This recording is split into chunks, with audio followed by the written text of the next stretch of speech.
राम की तपोभूमि चित्रकूट में आपका स्वागत है, जहां हर घाट, हर पत्थर और हर लहर में भक्ति की गूंज सुनाई देती है। यहाँ के स्थानीय व्यंजन का स्वाद जरूर ले। यही वह पवित्र धरा है जहां प्रभु श्री राम, माता सीता और लक्ष्मण ने वनवास के वर्ष बिताए। यहाँ की हवाओं में आज भी राम नाम की माधुर्यता रमी हुई। पंडित जी के द्वारा आशीर्वाद देते हुए स्वामी तुलसीदास जी स्वयं भगवान श्री राम के लिए चंदन किसा करते थे। जय कमतानाथ भगवान, चित्रकूट के अधिपति की जय। यह है हनुमान धारा, जहां पवन पुत्र हनुमान जी की तपस्या से झरना निरंतर प्रवाहित है। चित्रकूट के स्थानीय व्यंजन यहाँ हर पकवान में मिलता है देसी स्वाद, और हर निवाले में बसती है भक्ति की मिठास। सती अनुसुईया जी की तपोभूमि, जहाँ त्रिमूर्ति ने बाल रूप धारण किया और मातृत्व ने धरती को पवित्र बना दिया। तो आइए मेरे साथ इस पावन यात्रा पर। मैं हूँ सतीश गुप्ता और आप देख रहे हैं चित्रकूट ब्लॉग। जय श्री राम। स्वागत है आपका उस पावन भूमि पर जहां हर लहर में राम का नाम गूंजता है और हर रेत का कण भगवान की कथा सुनाता है। यह है चित्रकूट का राम घाट। मंदाकिनी नदी के किनारे बसा यह घाट श्रद्धा, भक्ति और इतिहास का संगम है। कहा जाता है, जब भगवान श्री राम, माता सीता और भाई लक्ष्मण वनवास के दौरान चित्रकूट आए तो उन्होंने यहीं मंदाकिनी नदी के तट पर स्नान और पूजन किया था। सुबह के समय जब सूर्य की पहली किरणें मंदाकिनी के जल पर गिरती हैं, मां मंदाकिनी के तट पर स्थित राम घाट, जो चित्रकूट का हृदय माना जाता है, स्वयं तुलसीदास जी ने यहाँ से राम जी का दर्शन किया था। आइए आपको दर्शन कराते हैं। तो पूरा घाट सुनहरी रोशनी में नहा उठता है। आरती की ध्वनि, घंटियों की टंकार और भक्तों के राम नाम के स्वर इस घाट के वातावरण को दिव्य बना देते हैं। यहाँ रोज सैकड़ों श्रद्धालु स्नान करते हैं, दीपदान करते हैं और अपने मन की सारी नकारात्मकता को बहा देते हैं। कहते हैं, जो एक बार इस घाट का जल छू लेता है उसके जीवन में शांति और संतुलन स्वतः आ जाता है। रामघाट के किनारे ही स्थित है तुलसीदास जी की वह पवित्र कुटी, जहां उन्होंने भगवान श्री राम का दर्शन किया था। यहीं पर बैठकर उन्होंने रामचरितमानस का एक बड़ा भाग रचा था। कहते हैं, तुलसीदास जी ने यहाँ स्वयं भगवान को स्नान करते हुए देखा और उसी दर्शन से उन्हें अमर भक्ति की प्रेरणा मिली। घाट के एक ओर हैं अनेक छोटे छोटे मंदिर,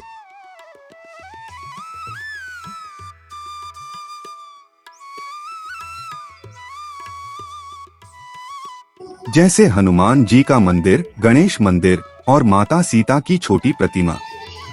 इन सब में एक अलौकिक ऊर्जा बसती है। यही चित्रकूट का चमत्कार है। यहाँ ईश्वर दूर नहीं, हर सांस में, हर लहर में, हर दीप की लौ में बसते हैं। अरे भाई, दोने के पत्ते पे समोसे खाने का अलग ही स्वाद है। क्या आपने खाया है? जय कमतानाथ भगवान। स्वागत है उस पावन भूमि पर जहाँ स्वयं भगवान श्री राम ने वनवास के समय अपने चरण रखे थे। यह है चित्रकूट का हृदय, कामदगिरी पर्वत। कहा जाता है, यह पूरा पर्वत ही भगवान श्री राम का स्वरूप है। भक्त इसे साक्षात जीवंत भगवान मानकर इसकी परिक्रमा करते हैं। यही कारण है कि इस पर्वत की 5 कोस की परिक्रमा करना आज भी चित्रकूट का सबसे बड़ा तीर्थ कर्म माना जाता है। हर भक्त सुबह सुबह जय कमतानाथ का जय घोष लगाते हुए परिक्रमा आरंभ करता है। रास्ते में सैकड़ों छोटे छोटे मंदिर, साधु संतों की झोपड़ियां और राम नाम की मधुर ध्वनियां सुनाई देती हैं। कहा जाता है, जो श्रद्धा से कामदगिरी की परिक्रमा करता है उसकी हर मनोकामना अवश्य पूर्ण होती है। परिक्रमा मार्ग के बीच में स्थित है भगवान कमतानाथ जी का मुख्य मंदिर, जहां भक्त सिर झुकाकर अपनी अर्जी लगाते हैं। यहाँ भगवान श्री राम और माता सीता के साथ लक्ष्मण जी की मूर्तियां विराजमान हैं। जय बजरंगबली। अब चलते हैं चित्रकूट के उस पवित्र स्थान की ओर, जहां भगवान हनुमान जी की तपस्या से आज भी जलधारा प्रवाहित है। यह है हनुमान धारा। कहा जाता है लंका दहन के बाद जब हनुमान जी का शरीर अत्यंत गर्म हो गया था, तब भगवान श्री राम ने अपने बाण से पहाड़ी में जल निकाला और उसी जल से उनके ताप का शमन हुआ। वही जल आज भी पहाड़ी से निरंतर बह रहा है, जो भक्तों के लिए आस्था और चमत्कार का प्रतीक है। हनुमान धारा कामदगिरी पर्वत से करीब 3 किलोमीटर की दूरी पर स्थित है। यहाँ पहुँचने के 2 रास्ते हैं, रोडवे और रोपवे। अगर आप रोडवे से जा रहे हैं तो रामघाट या बस स्टैंड से ऑटो या टैक्सी लेकर सीधे हनुमान धारा के नीचे तक पहुंच सकते हैं। वहां से करीब 350 सीढ़ियां ऊपर चढ़नी होती हैं। रास्ता थोड़ा कठिन जरूर है, लेकिन हर सीढ़ी पर जय हनुमान की गूंज थकान मिटा देती है। अब यहाँ एक आधुनिक रोपवे सेवा भी शुरू हुई है, जिससे आप कुछ ही मिनटों में आराम से ऊपर पहुंच सकते हैं। और रास्ते में ऊपर से दिखता है पूरा चित्रकूट धाम, मंदाकिनी नदी और हरियाली का अद्भुत दृश्य। ऊपर पहुंचकर पत्थरों के बीच से बहती जलधारा सीधे हनुमान जी की मूर्ति पर गिरती है। वहां का वातावरण इतना पवित्र और शांत है कि हर भक्त के मुख से अपने आप निकलता है। चित्रकूट का भोजन सादगी में स्वाद और हर निवाले में भक्ति की मिठास। गर्मागर्म तंदूरी रोटी, पनीर की सब्जी और सैलड हमारे थाली में परोसा गया है। कहते हैं चित्रकूट का खाना सिर्फ पेट भरना नहीं, आत्मा को भी तृप्त करता है।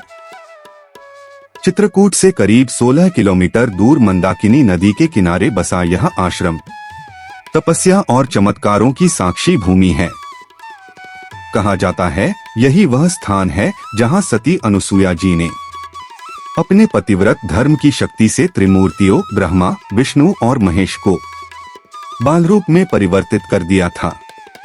जब तीनों देवियां पार्वती, लक्ष्मी और सरस्वती अनुसुया जी की परीक्षा लेने आईं, तब माता ने अपनी भक्ति और तपस्या से सिद्ध कर दिया कि सच्ची निष्ठा के आगे स्वयं देवता भी नतमस्तक हो जाते हैं।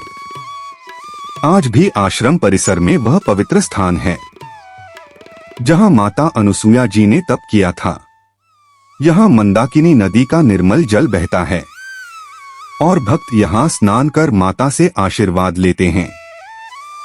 आश्रम में भगवान अत्रि ऋषि, माता अनुसुया और बालरूप त्रिदेव की मूर्तियां विराजमान हैं। वातावरण इतना शांत और दिव्य है कि मन अपने आप भक्ति में डूब जाता है। कहा जाता है जो श्रद्धा से यहाँ आता है उसे जीवन में शांति, प्रेम और शक्ति तीनों का आशीर्वाद मिलता है।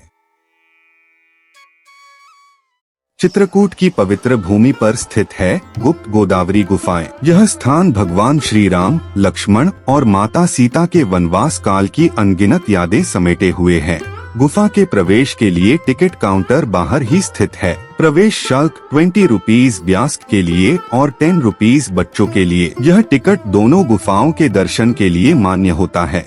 यहाँ 2 गुफाएं हैं, पहली बड़ी गुफा और दूसरी छोटी गुफा। यह है गुप्त गोदावरी की पहली गुफा। यहाँ के पत्थर और उनके आकर हजारों साल पुराने प्राकृतिक रूप का सबूत है। कहते हैं राम जी ने वनवास के दौरान कुछ समय यहाँ बिताया था, इसलिए इस स्थल को पवित्र माना जाता है। यहाँ आने वे लोग अपने मन की शांति और प्रकृति के स्पर्श को महसूस करते हैं।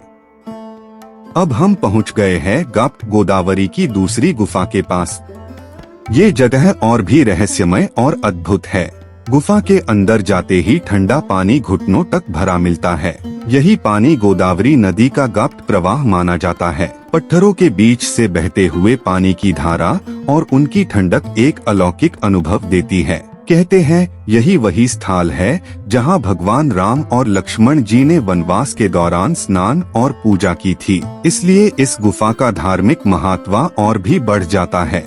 यहाँ आकार ऐसा लगता है जैसे समय रुक गया हो। प्रकृति, पवित्रता और शांति का एक अनोखा संगम। गुप्त गोदावरी की यात्रा यही अपनी दिव्यता पूरी करती है।